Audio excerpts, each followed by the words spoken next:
Menteri Keuangan Purbaya Yudi Sadewa dengan terobosan koboynya berkomitmen melibas mafia penyelundupan barang-barang ilegal. Purbaya minta Ditjen Bea Cukai mempercanggih alat pengawasan di pelabuhan maupun kapal-kapal patroli agar tak ada lagi celah bagi importir serta eksportir nakal. Selengkapnya dalam Ulas Utas, terobosan Purbaya libas penyelundupan.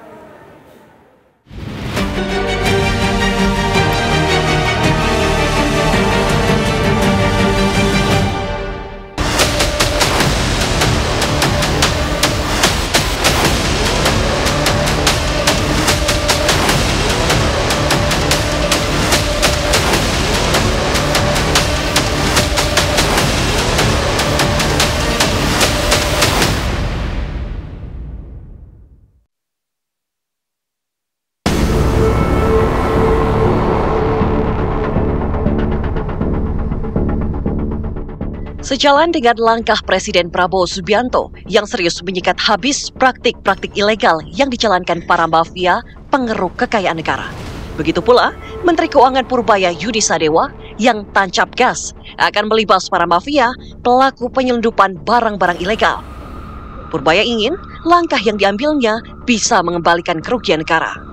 Purbaya pun telah melempar sinyal akan ada penangkapan besar-besaran terhadap mafia yang berpotensi membuat rugi negara.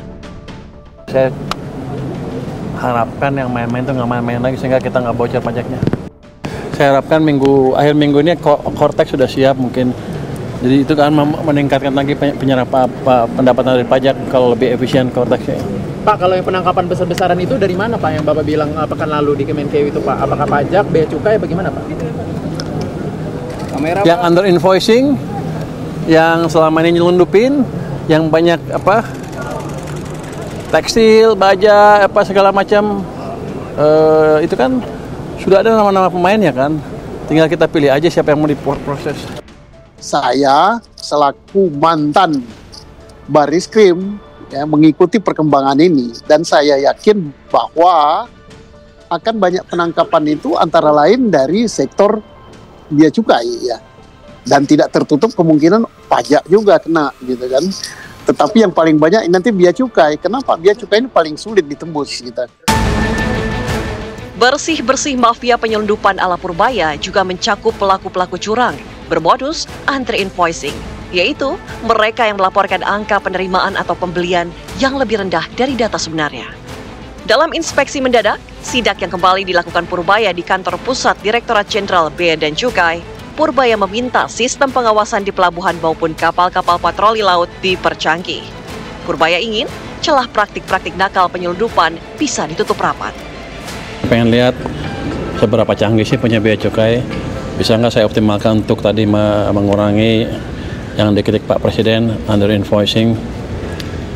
Di situ sebenarnya udah cukup bagus, tapi belum ke level di mana saya bisa secara online di situ aja monitor kapal ini under invoicing, kapal under invoicing, belum sampai sana karena AI-nya belum dikembangkan.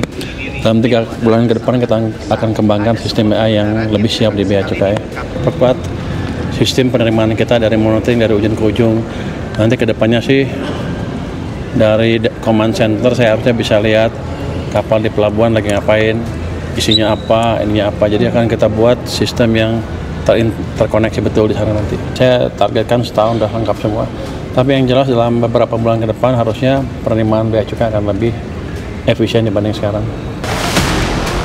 Purbaya juga menyoroti pemain impor ilegal pakaian bekas yang hingga kini masih menjadi kontroversi. Ia menegaskan bahwa pemerintah mendorong pertumbuhan UMKM, namun bukan yang ilegal. Kita tujuannya menghidupkan UMKM yang legal yang juga bisa menciptakan tenaga kerja di penyerapan di sisi produksi di sini.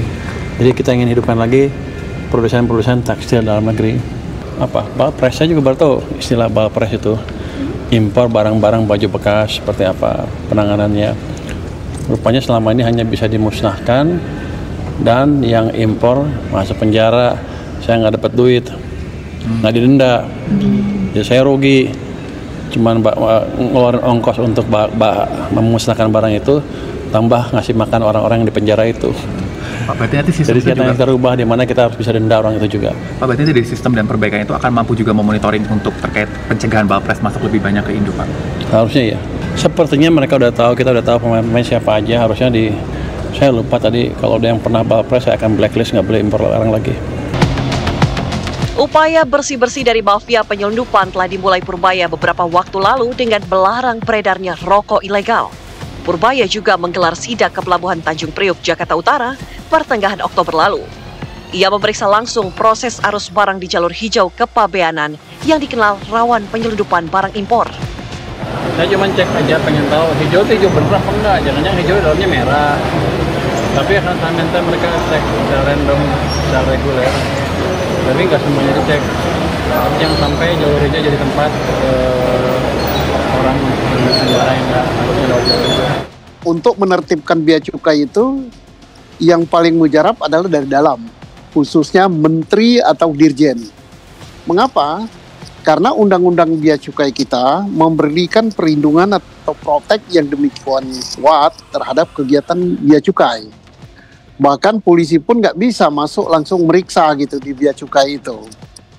Kecuali kalau sudah ditemukan ada kejahatan.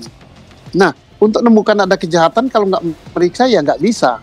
Nah, dengan Pak Purbaya ini luar biasa. Ini yang ditunggu-tunggu oleh seluruh rakyat Indonesia. Dengan dia datang ke bea cukai, sidak, kemudian dia suruh buka salah satu kontainer, kemudian dia tahu permainan di situ, mungkin informasi masuk ke dalam sudah banyak ke beliau. Tentang apa? Penyelundupan tekstil, penyelundupan rokok, tembakau, penyelundupan segala macam. Itu tidak bisa karena semuanya di dalam kontainer, yang tahu itu hanya orang bea cukai. Bersih-bersih cukong barang-barang ilegal yang digencarkan Purbaya jangan sampai berhenti pada langkah gebrakan. Karena yang tak kalah penting adalah penindakan selanjutnya. Apalagi tak sedikit praktik penyelundupan kerap bersentuhan dengan tindak pidana korupsi. Kasus impor-impor itu kan kadang-kadang juga menimbulkan satu kerangka hukum tindak pidana korupsi gitu, yang kemudian impor yang menyebabkan mengalami kerugian keuangan negara atau perekonomian nasional, ya, atau kemudian ada unsur memperkaya diri atau orang lain, ada tindakan yang melawan hukum, maka bisa dikenakan tindak pidana korupsi gitu ya. Maka ini yang penting adalah bagaimana follow up-nya ini, tindak lanjutnya gitu ya, kepada instrumen ya di bea cukai, di Kementerian Keuangan, di aparat penegak hukum. Sudah seharusnya segala aktivitas ilegal yang berpotensi merampas penerimaan negara diberantas. Jangan ada lagi celah bagi para mafia itu melangkah, apalagi sampai tumbuh subur menguasai pasar di tanah air.